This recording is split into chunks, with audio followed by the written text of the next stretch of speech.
Good morning. This is Dennis Dragata with Real America 2010. This is edition 15. I'm proud to say this is my 16th video, and today will be a sort of a potpourri of miscellaneous items. I want to start out today by saying ta ta to Lisa Murkowski. You lost. Good riddance. And let me explain why I'm excited. The Tea Party has splintered the Republican Party. The Tea Party has pulled the Republican Party in several different directions. Now, for those of you who don't understand what's going on, the Republicans are all out like chickens with no heads trying to figure out where they're at and where they're going. This is good news for the Democrats.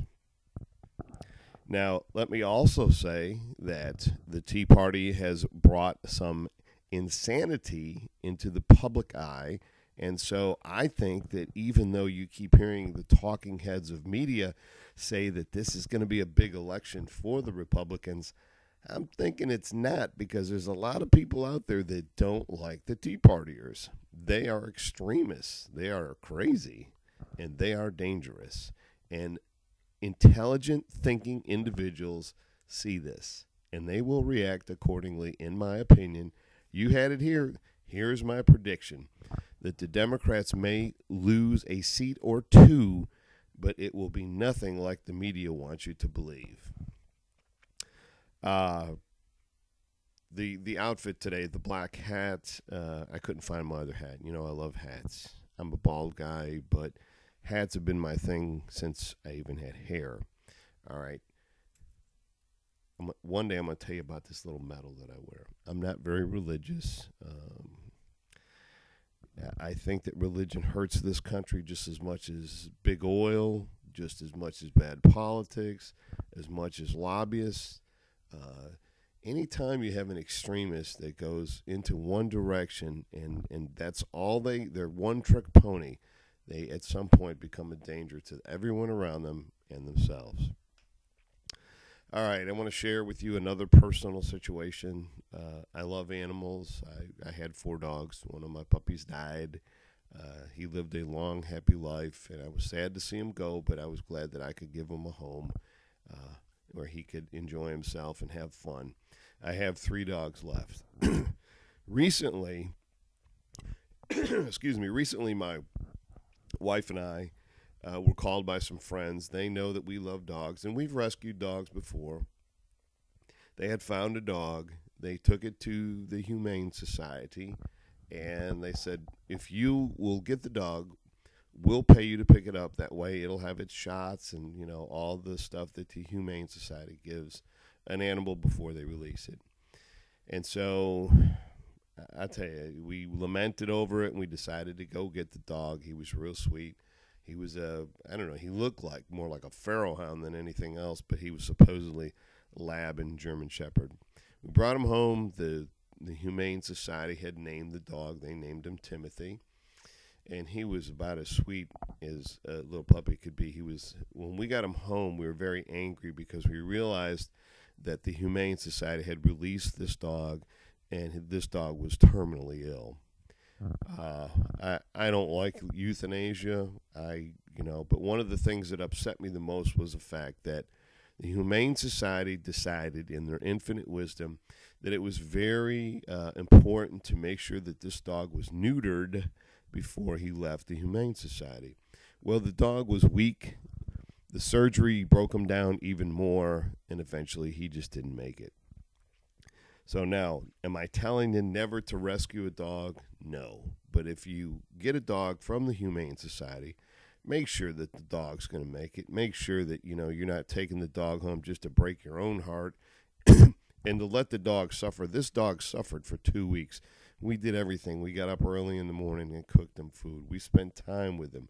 We stroked him. We talked to him. We played with him. He just couldn't do anything. He was that weak. And these knuckleheads at the Humane Society let a dog back out in the community like that. Now, what would I have done?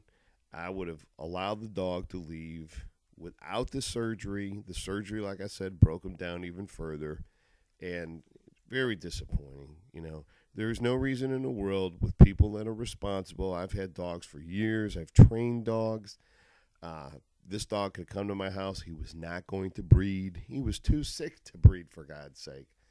But they were so worried about him bringing more puppies into the world that they probably killed him with the surgery. So now, when you get a dog from the Humane Society, make sure the dog is well.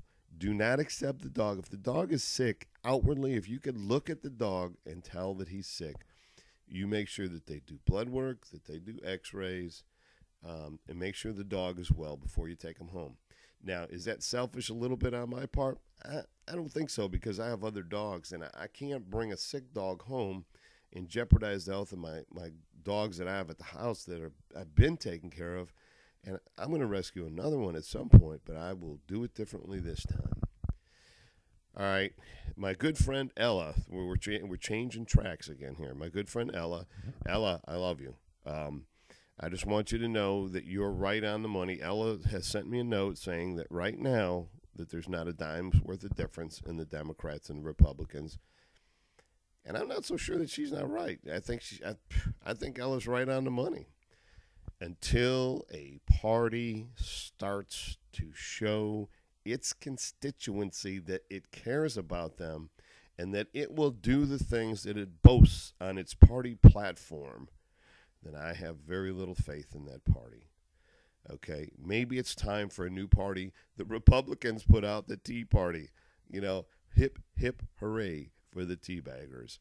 Maybe it's time that we have a real American party, the real American party, a party that really stands for something and will take care of the people that it allegedly represents.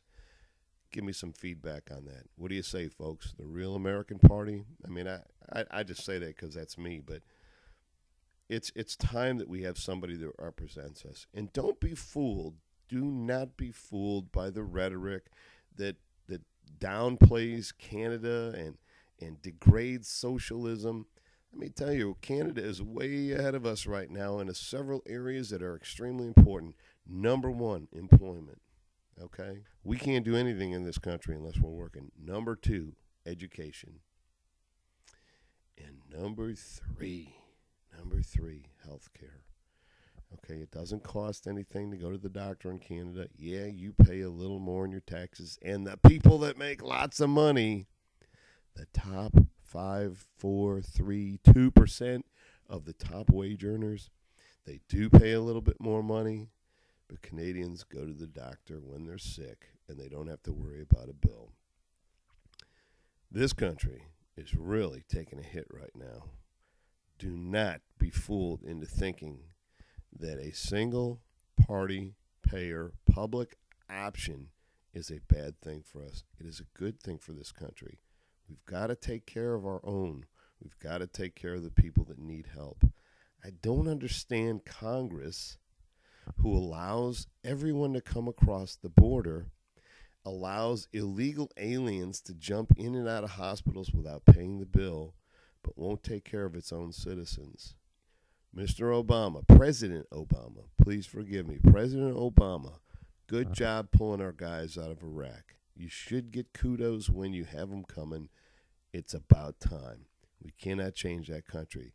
And the quicker you figure it out about Afghanistan, the better off we'll be, because there are extreme, radical Islamics in a lot of other countries. We cannot go into them all. They'll kill themselves off.